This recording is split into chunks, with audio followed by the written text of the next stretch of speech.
Sa Joel, yung style ko doon, parang medyo naging masama yung sa gilid sa backside. Oo, tumama dun sa gilid ng tapos na naging. Buti nga may foam, pero bumuon pa rin. Medyo masakit. Medyo nandun na tayo yung pain niya.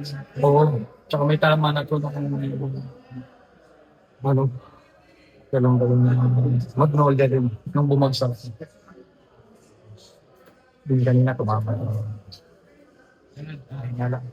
Excuse me, Felix, parang hindi ba yung naka-affect dun sa, kaya, yun nga, na-miss mo yung dalawang crucial na fight mo?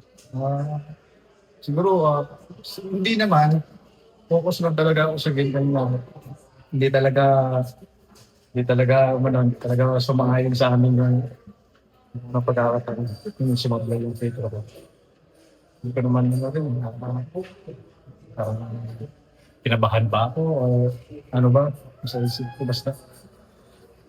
Yung akin, inisip ko, pumasok eh. Wala, sumablay. Medyo kasi parang ano sa uniform, kinusap ko nito, kumusta naman yung ano sa'yo. Ang sabi ni Kuya Bunga sa akin kanina, dapat umupo muna ako dun sa ilalim ng ring. Nagpahinga mo muna ako na medyo matagal-tagal. Yun ang sinabi niya sa akin. O, ako naman, excited ako mag-free throw. Kaya tumayo ako.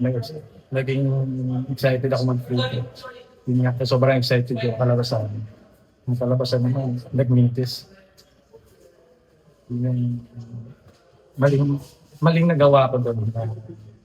Hindi ako nagpahinga ng maayos doon sa ilalim ng ring para makapag-free throw ako ng maayos.